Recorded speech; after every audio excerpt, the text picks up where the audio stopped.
Hello and welcome to the agenda. I am Ajay Kaul. Today we will discuss about the Vienna terror attack.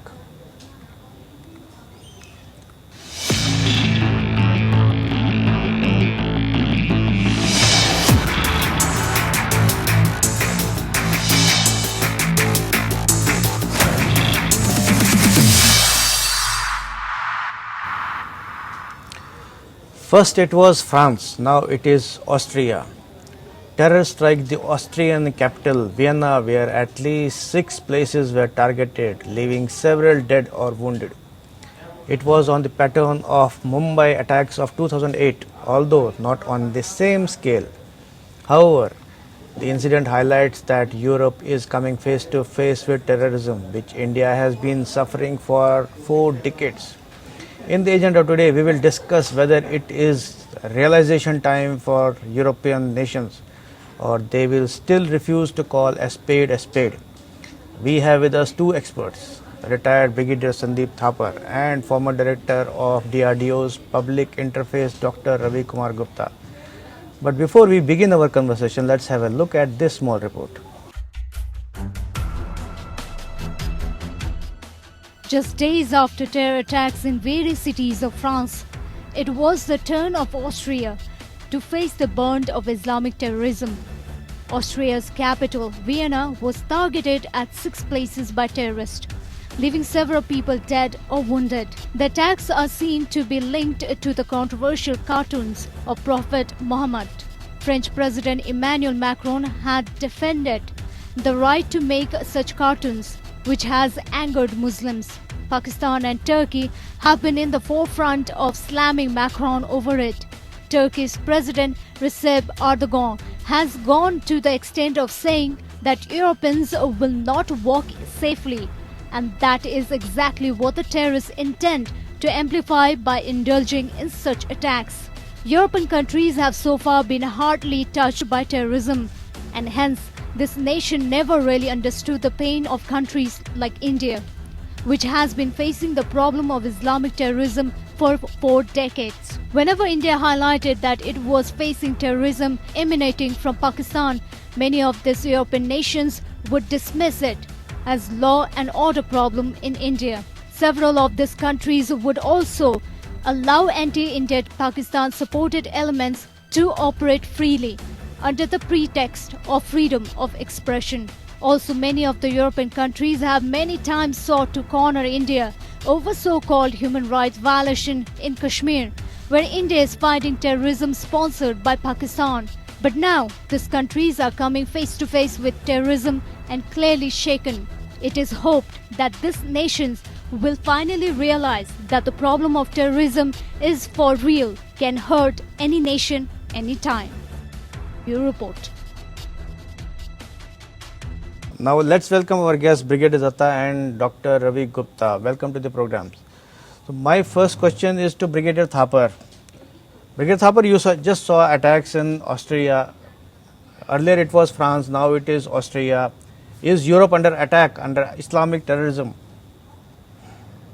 I won't say, Ajay, that Europe is under attack, but the fact is that slowly and without the world realizing or Europe realizing or the nations realizing, Muslim fundamentalism has shifted, has moved from the Middle East to European countries, France, Germany, even England. Every second, third day there is a video on protests by Muslims in mass protests by Muslims in and performing namaz on the road in Germany, England. France, if you take France, it started with the Hebdo cartoon. Right. Before that, the burqa ban and the other hijab ban in public places in about 10-15 years ago.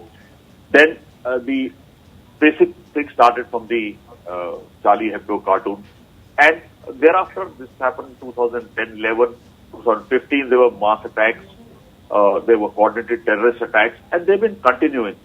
So slowly and there is a presence which the Islamic fundamentalists have established in these countries, and then they're coming home to roost and they're following their agenda. Right. So, Dr. Ravi Gupta, as I was mentioning about terrorism reaching Europe, earlier European countries used to be, they used to always tell India that whenever India raised any issue about terrorism, they used to tell us that it's a law and order issue, there is no problem, there are other things. Now, is it time for them to realize that terrorism is for real? If they don't realize even now, I think they are inviting disaster for themselves. As far as India is concerned, you have very rightly pointed out, our country has been facing terrorism for past 1,000 years. First, the Islamic terror, and then the British colonial rulers unleashed the terror. And then they chopped off our country, Bharatvarsh, into India and two other countries, nations. Right? And immediately we faced a wave of Islamic terror from Pakistan, a terror state. Partition, more than 1 crore people either perished or they suffered brutalities. Then came Kashmir attack, 1948. And since 48, there is no time when we have not faced terror. All these years, even in 26/11, which is very similar in manner to Austria attack, the Vienna attack. Even then, the world kept quiet. I think they are paying the price for their silence. Right. And if they don't realize now, there will be disaster world over. So I think the world has to come together, and in whatever shape, in whatever form the terrorism comes up, it raises its head. It has to be crushed ruthlessly. There is no question of asking if and but that why it has happened and who is responsible. Terrorism, only terrorist is responsible. The Right. person who is holding the gun, he is responsible and he has to be crushed. Right. Brigadier Thapar, you have been in the key places in army and you must have heard it several times, European Parliament or MPs raising issue of so-called human rights violations in Kashmir while we have been dealing with terrorism. So now how do you see this, that now they realize that it is for real, terrorism is for real and it's not about human rights violations. So would you comment on that? Yes, there was a system of disconnect. You are finding that in the address of the French president also, where he talks of need to change because now it has come home. Right. What was there in other countries has now come home. So all the moral lecturing has to stop.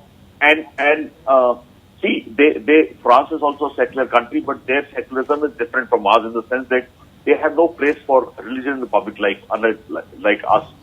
But now when Macron has come and given that famous speech after this terror incident, he's openly accusing Muslims of separatism. He's defending the cartoons.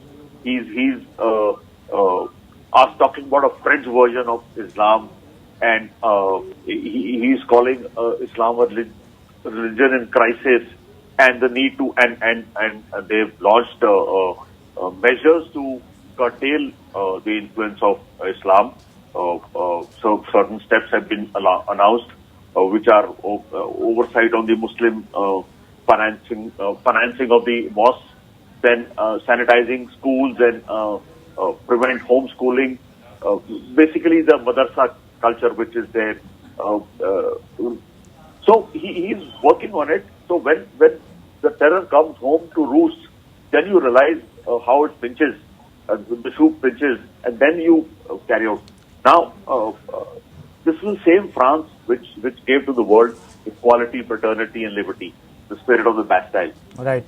It has been a very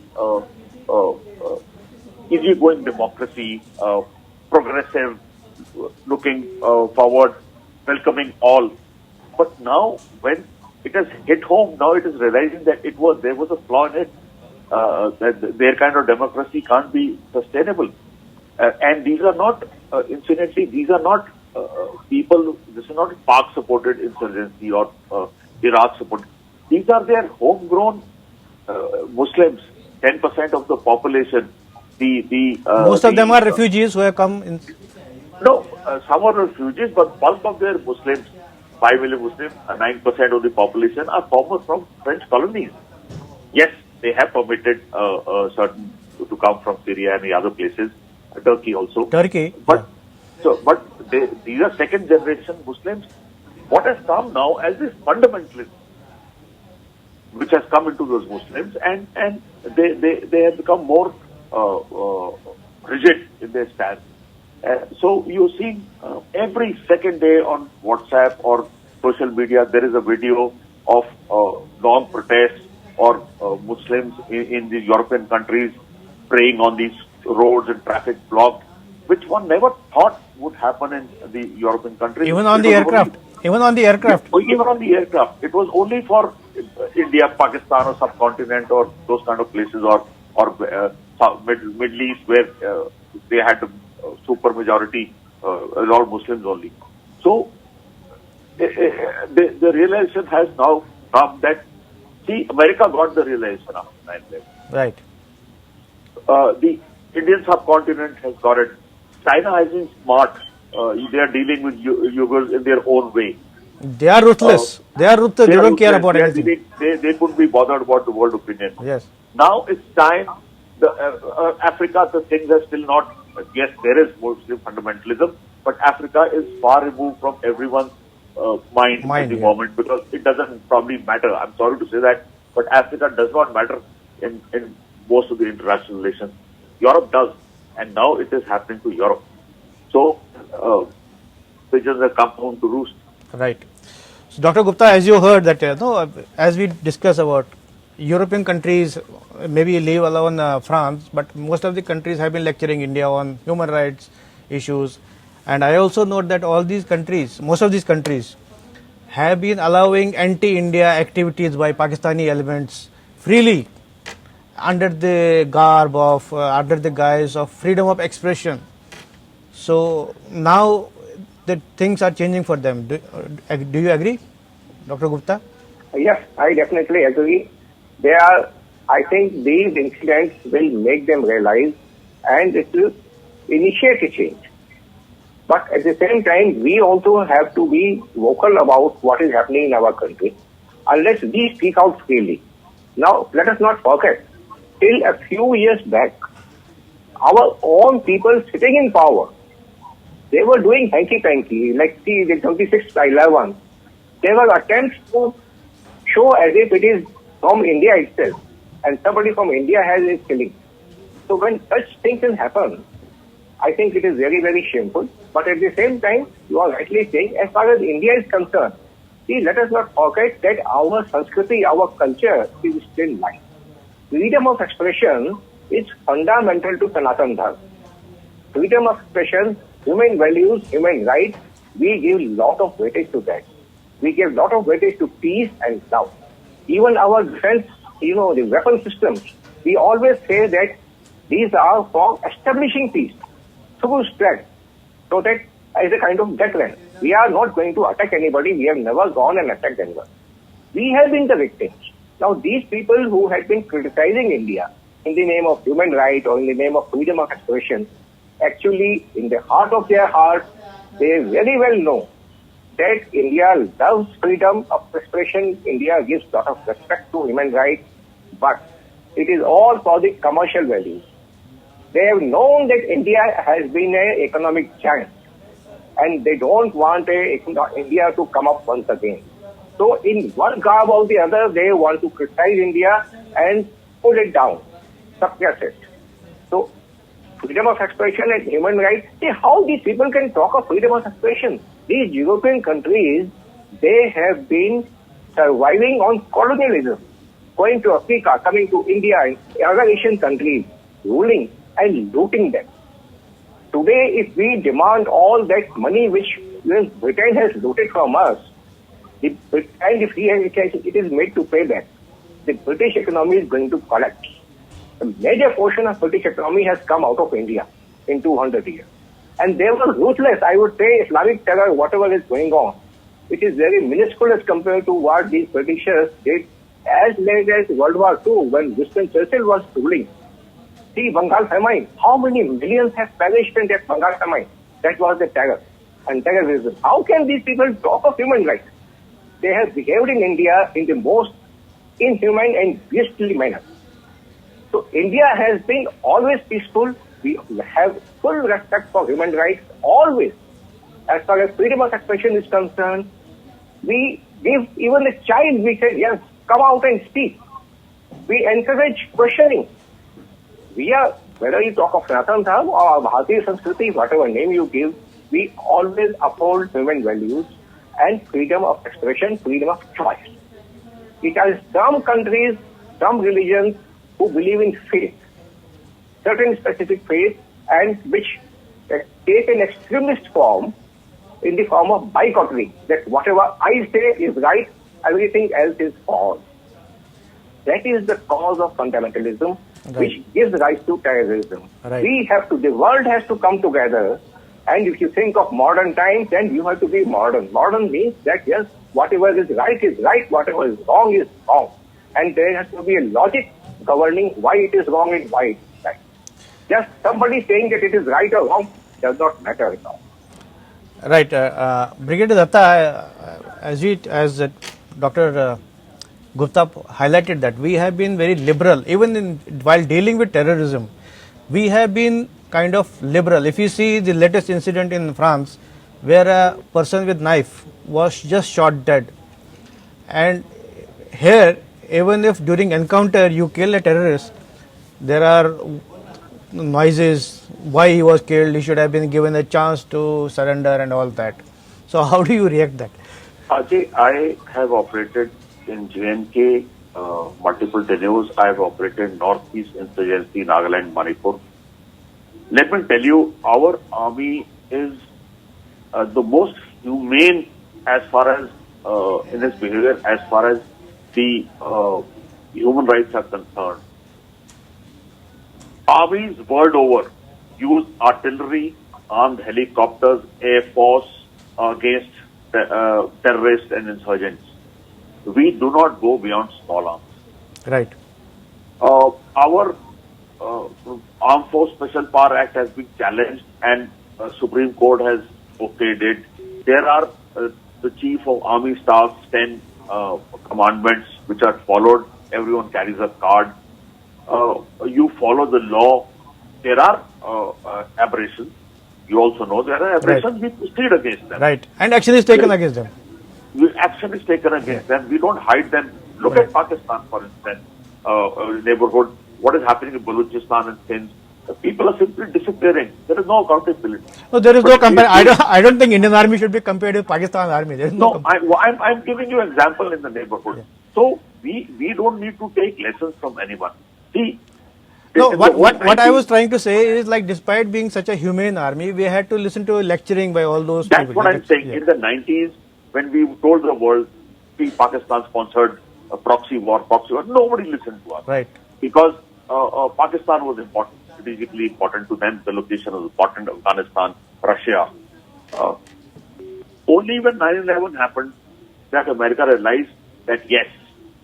But even then, for the next 10 years, it required Pakistan in the fight against Taliban. So it kept supporting it.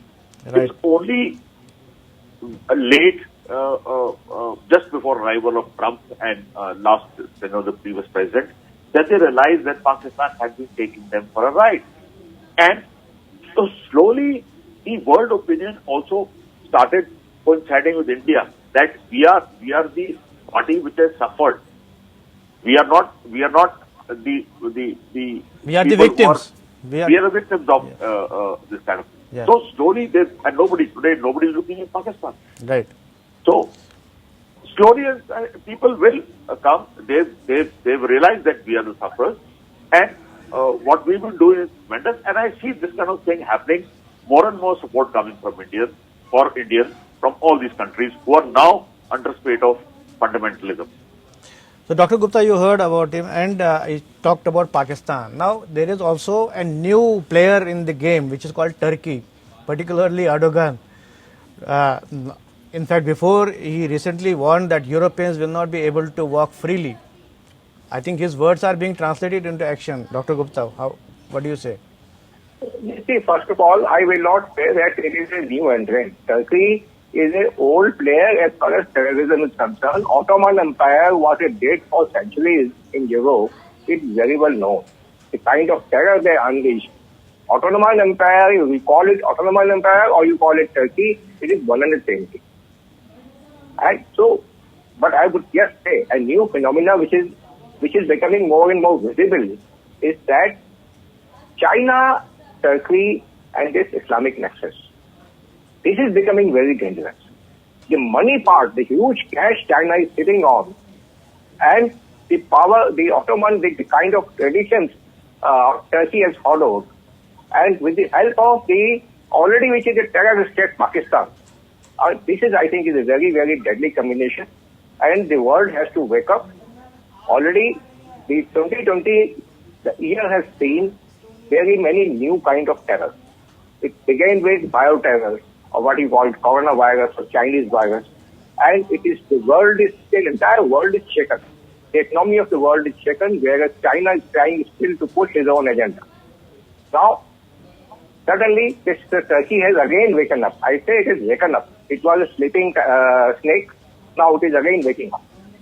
Right. And Pakistan was always, right from the beginning, the day it was created, it is behaving like a terrorist. Right.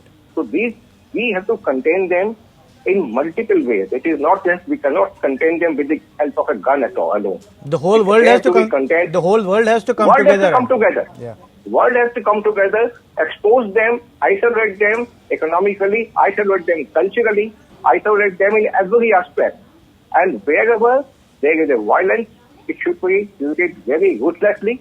Each individual who is participating in this form of violence, whether it is in Austria or Afghanistan, or Afghanistan is an Islamic state. You see, 25 people have been killed. Yes. Again in the name of a religion. And students. They were all students. Yes. Studying. So there is no sense. Nobody can justify why they were killed. There is no terror cannot be justified in any way. Right. There is only one solution to terror. Yes, first to stop them, kill them. Killing means kill that. But at the same time, we have to control, check the thinking, the thought process, what goes behind a terror. Right. That is also very important. And I think in that respect, India can take a lead because those values we have been practicing for centuries and centuries, thousands of years. Right. The human values. So we are running out of time. I think Brigadier Thapar, you want to say something? Yes, I agree with that there should not be any support worldwide for terrorism. You've got a problem with some system, some governance. You come and talk, you protest peacefully. You cannot pick up the gun and fight the system and kill human beings. It's inhuman. Any form of form of terrorism will not be supported, should not be supported by any government, and that should be the norm. And that's the world community should come together and lay down that we will not support terrorism any form. We will listen to your grievances. You can come, you can represent them in UN or various world forums. We will try and help you out. But you cannot keep a gun on the temple and say, do this for me or give me this. That will not be acceptable. And all nations have to accept it. Right. I think the world needs to wake up and come together and to fight this terror menace right now rather than late. But thank you both of you for participating in this debate. Thank you very much. This is all in the agenda today. Thanks for watching. I'll be back with another important topic tomorrow. Till then, goodbye.